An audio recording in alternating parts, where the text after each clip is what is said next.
Intambara yose irabamwe impande zibiri, hari uruhande ruba rutavuga rumwe n'urundi, ariko buri ruhande kandi rukagira abarushigikiye.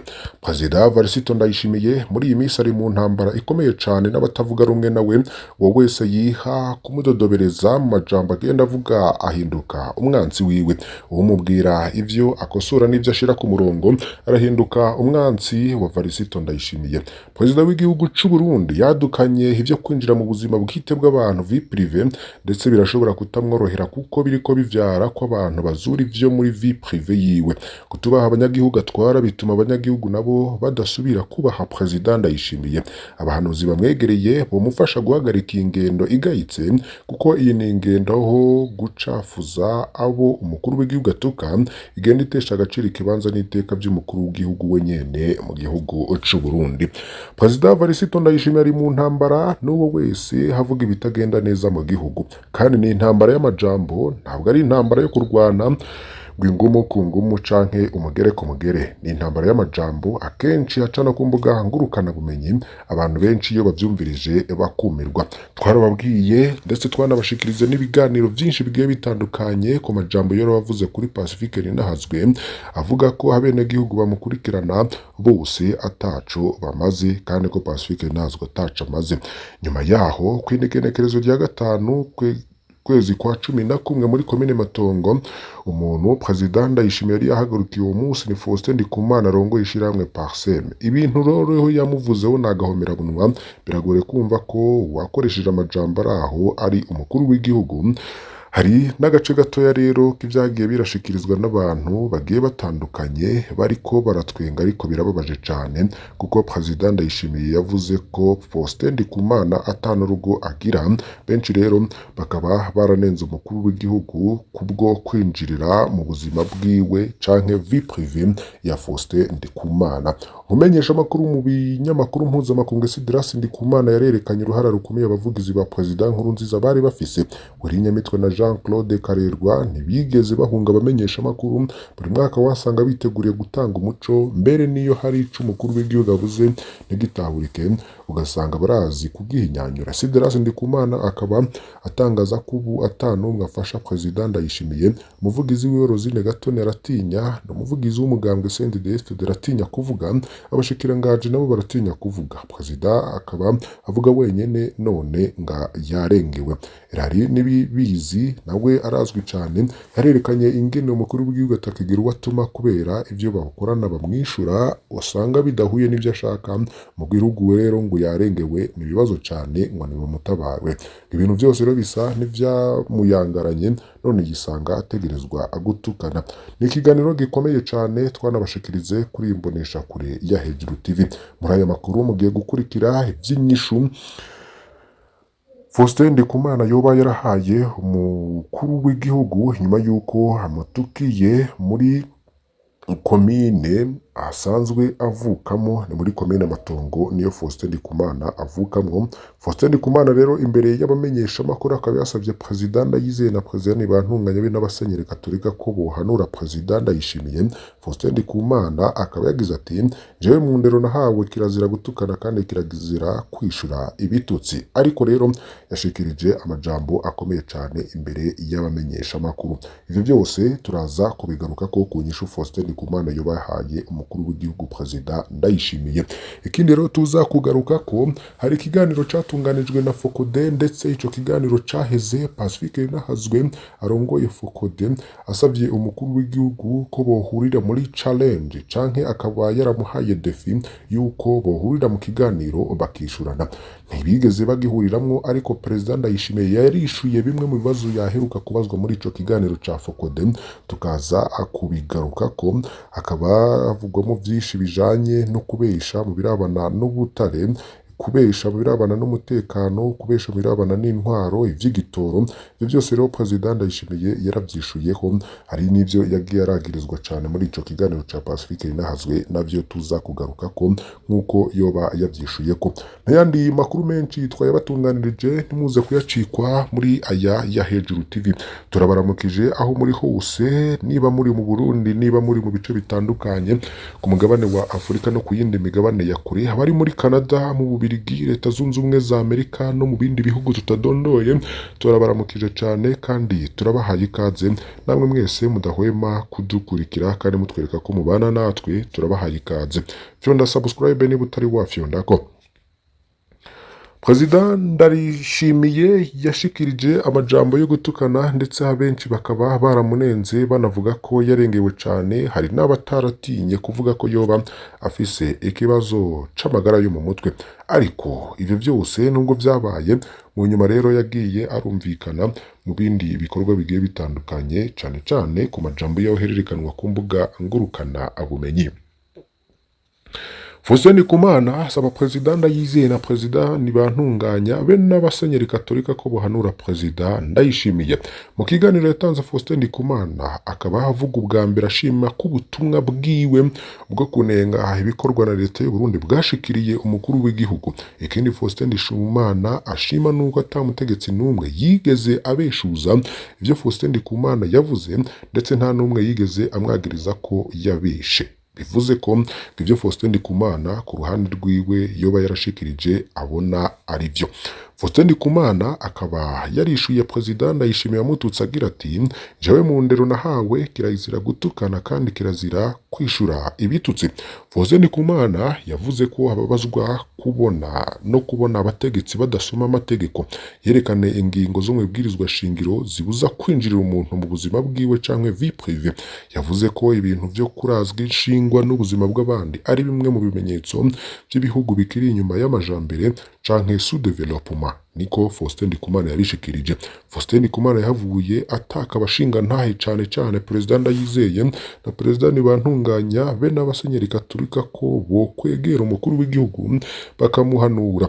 Iyi yari inyishu ku majambo atangaje Perezida Ndayishimiye aheruka kuvugira muri komine Matongo Faustin Ndikumana avukamo, aho yifatira mu gahanga Faustin Ndikumana arongoye Parseme ndetse akaba yaramututse cyane, ariko Faustin Ndikumana yashimye kumwishura atamututse nk'uko yabishikirije. Perezida Varisito Ndayishimiye ku rundi ruhande yarishuye bumwe mu bibazo yaheruka kubazwa mu kiganiro ca Fokode catunganijwe n'abamenyeshamakuru abatumira, akaba harimwo Perezida wa Fokode ariwe Pacifique Nininahazwe. Ico kiganiro cabaye ku itariki 9 ukwezi kwa 11 2025, ndetse urashobora no kubona video yaco kuri iyi mbonesha kuri Hejuru TV kuri tariki duhejeje kuvuga y'icenda mu nyonyo. Hari ibibazo rero abatumira babajije bijanye n'ubutabera Perezida Ndayishimiye igihe yerekana ko bushowe. Abatumira rero barerekanye ingene atahandi na hamwe abaperezida baboneka inyuma y'amakamyo ashoye ubutare. Banavuga ko mu bisanzwe atanico bisigura mu gihe atamakuru atanzwe ku biri muri ari y'amakamyo no ku gaciro kavyo, maze mu nyuma y'abarundi bakazomenyeshwa icavuyemwo ico cakoze. Ivyo babivuga bafatiye ku myaka iheze Burundi bwashoye ubutare bwinshi cyane, ariko amafaranga yabwo ntiyigere yinjira mu kigega ca leta. None ivyo bimaze iki kuvuga ngo raba turashoye utavuze ico ushoye agaciro gifise mu gihe utari ubwa mbere Burundi bushoye ubutare? Ako kamo rero biboneka ko Perezida Ndayishimiye yakumvise, kuko kwigenekezo ya 14 kwezi kwa 11 Perezida Ndayishimiye yaciye ategura ikiganiro ku bamenyeshamakuru kugira ngo atange umuco. Icambere yavuze nuko harangije ikiringo c'imisi ijana yari yageneye ibikorwa byo gutanguza gushora ubutare bw'u Burundi. Kumbure bimwe byo guherekeza amakamyo arabirangije. Yavuze ko muri iyo minsi ijana habonetse ibibanza 29 bishobora kubonekamwo ubutare mu Burundi, kandi ko habonetse ubwoko bw'ubutare bushika kuri 27. Yanavuze ko mu butare bwabonetse harimo inzahabu zizwi ahantu 119. Inzahabu rero ngo zikaba zimaze kwimbwa ngo zegereza itoni. Icakabiri cabaye ico gutanga umuco ku butare bumaze gushorwa. Perezida Ndayishimiye akaba avuga ko amaze gushorwa amatoni 270 ya amethyste, amatoni 170 ya quartz, amatoni 26 ya agape. Akavuga ko ubutare bwashoye buciye miliyoni zirenga 6 z'amadolari, no kuvuga hafi miliyaridi 20 z'amafaranga y'amarundi ku giciro ca BRB. Yanavuze ko ayo mafaranga ataraboneka kubera bashoye kure mu Bushinwa, ngo niyaboneka azoja muri BRB. Haribazwa rero niba hari icizere c'uko igitoro kigiye kuba mu butare n'ifaranga ry'u Burundi rigakomera.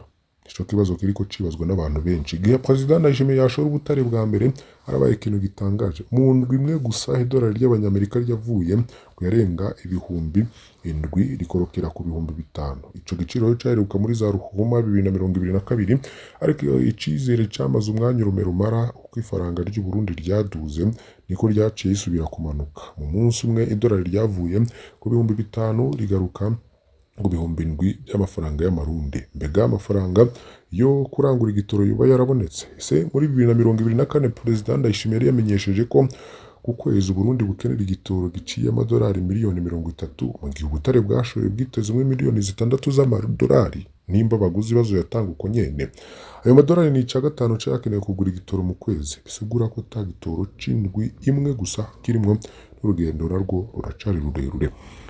Hari ugutanga rero ngo umuco ukwiye kuba umukuru w'igihugu ngo yaraciye akora ikiganiro nyuma yaho basabiye umuco kutangwa.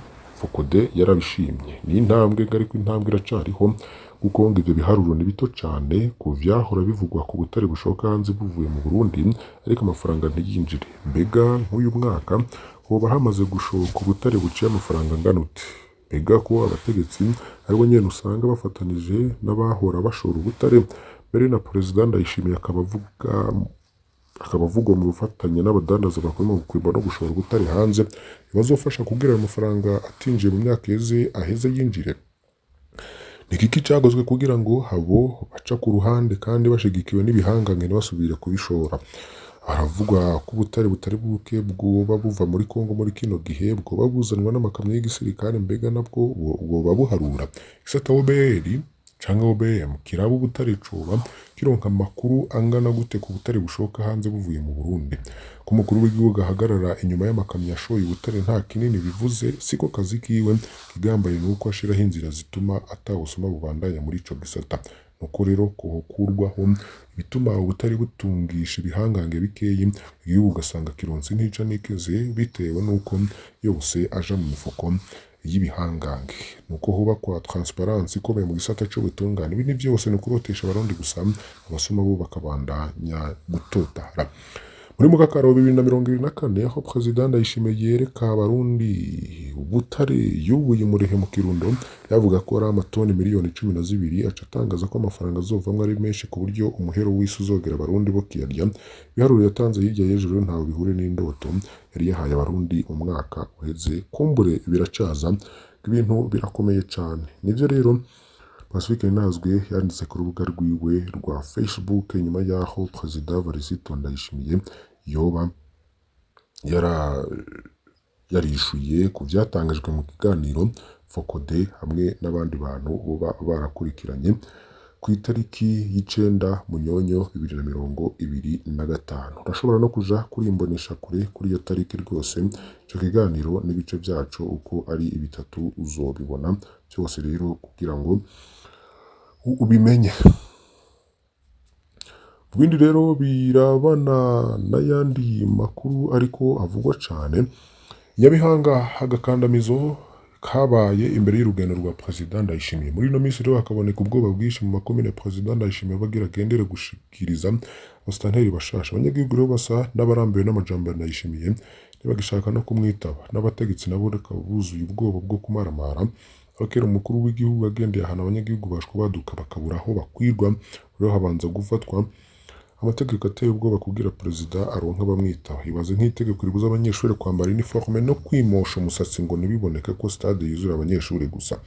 Ejo rero aho bukera ngo n'uyu munsi kuko iyi nkuru yanditswe ejo, President Ndayishimiye yabari muri komine Nyabihanga by'umunyagihugu rero waho yoba yayazi ku munsi w'ejo. Yagize ati mwiriwe neza hewe tweho twumiwe, President azoza gushikiriza mustanteri wa Nyabihanga, amategeko ahari aratumereye. Ni ukuvuga komine yose Nyabihanga no gusoroma ibijumbu ntibyemewe kubera benshi ubu barambiwe no kuja kwakira President. Ni ukuvuga ukuntu bararika nta muntu yemewe gukora ikintu na kimwe. Ubwo rero basigaye bafise burateye ubwoba kuko abanyeshuri baneretse kwimosha babujijwe no kwambara uniforme kugira ntibabone ko ari abanyeshuri. Mbona umenga biragoye. Bamwe rero bavuga ko mu bategetsi nyene hoba hariho abato biza ingendo kugira biboneke ko atabantu agifise, ariko abanyagihugu rero bakaba bavuga ko ataco bakura mu majambo y'umukuru w'igihugu, ataninyisho basangamo ku bibazo bibahanze, akaba bayagira Burundi batabona, ababwira ubutunzi batabona, ahandi akadukana n'ivyitwazo bidafashe no gutuka abandi barundi. Henshi rero akaba yakirwa n'urwaruka rutambaye uniforme, ari abanyeshure bategetswe kumwitaba, ariko kandi bategekwa kunyegeza ko ari abanyeshure. Ivyo byose rero biratangaje ngo ni navyo vyibonekeza mu gihe Perezida Varisito Ndayishimiye aba yagiye ahantu kandi mbere yahurumbirwa cane kurebwa n'abanyagihugu. Umukuru w'imbonerakure yanyurujwe kuwa kane uheze, aho ni muri Buringa.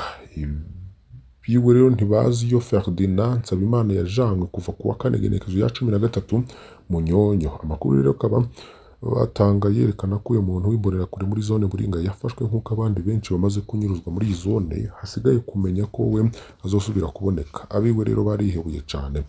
Ferdinand Nsabimana ni umugabo w'imyaka 41 avuka muri village ya Kane komine Gihanga mu ntara ya Bubanza yahahora.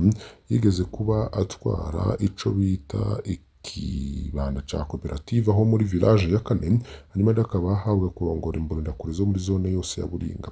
Zone Buringa rero yarabayemwo amarurirwa menshi kuva muri 2015, maze kunyuruzwa bakabugwa irengero ni benshi cane, abahora bakarirwa kurusha abandi n'abanywanyi b'umugambwe CNL. Aho ntituvuza abahafatiwe bavuye gushingura uwabo muri Gitugutu 2015, hanyuma baricwa. Imbonerakure rero zaragize uruhara rukomeye muri ayo mabi yose.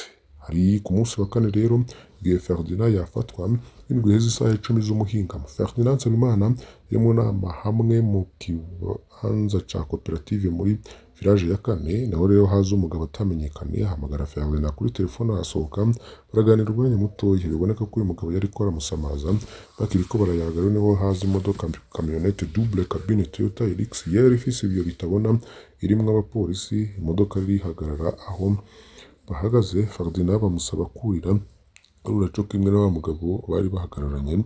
Ferdinand rero baciye bamwaka telefone, imodoka iciva ko yiruka cane. Abari ngaho rero bavuga ko bayashoboye kuyifata plaque nk'uko vyabaye mu gace kadasanzwe, batashoboye gufata plaque kuko vyabaye mu gace kadasanzwe. Umwanya wa mbere rero ntawamenye ko Ferdinand Nsabimana anyurujwe. Abantu rero batoye akenge, bamutelefone bakumva telefone zirazimije. Abagenzi ba Ferdinand Nsabimana rero baragerageje kurondera umukuru w'umugambwe CNDD-FDD mu ntara nshasha ya Bujumbura, Alexandre Ngoraguze, ngo bafashe kurondeza iwabo. Bandikiye Pacifique nazo bakavuga ko yabishuye ko ivya Ferdinand Nsabimana atavyo yakora, ko adakeneye ko nawe nyene aca amukurikira. Birumvikana ko Alexandre Ngoraguze afise ico azi ku banyuruje Ferdinand Nsabimana nico bamuhoye. Umuryango ba Ferdinand Nsabimana rero baragiye kurondera mu busho bwose, bibaza barabura. Barageze no mwipereza y'Ubujumbura babwiye ko uwabo atariyo. Umwiheburo ni mwinshi cane mu muryango wa Ferdinand Nsabimana. Pacifique Nazwe rero atanga impanuro ko iyo ariko aratabariza abanyuruzwa bakabugwa irengero ryabo, hari benshi mu banywanyi ba CNDD-FDD bibaza ko vyerekeye abava mu yindi migambwe gusa, ariko baramaze no gushira habona abanywanyi bo mugambwe nabo nyene banyurujwe n'iperereza kandi batigeze basubira kuboneka. Birambaye cane ko abarundi bose batahura ko mu gihugu kitagendera ku mategeko atanumwe abakingiwe, umwe wese ngarashikirwa. Ni ikibazo c'umwanya gusa, ufata uwo mutabona ibintu kumwe ngo ukamukoza ico ushaka imbere ry'ubusha, ariko kenshi uba wiyibagije kuko uciye inzira ko nawe uzogirwa gutyo atacamira. Mu gihugu rero kimeze gutya ngo burya na Perezida ntaba akingiwe, uyu munsi baramuvina ngo ariko ntazi ko ejo bazomunyuruza. Umuntu yari afise ico yagirizwa nahagarikwe neza, ko babanje kumwereka umutahe, ajanwe mu kibanza kizwi asambishwe, niba afungwa ajanwe mu gasho canke mw'ibohero rizwi, mu nyuma aje imbere y'abacamanza aburane. Ngo nibwo rero ubutungane nico gihugu kigengwa n'amategeko.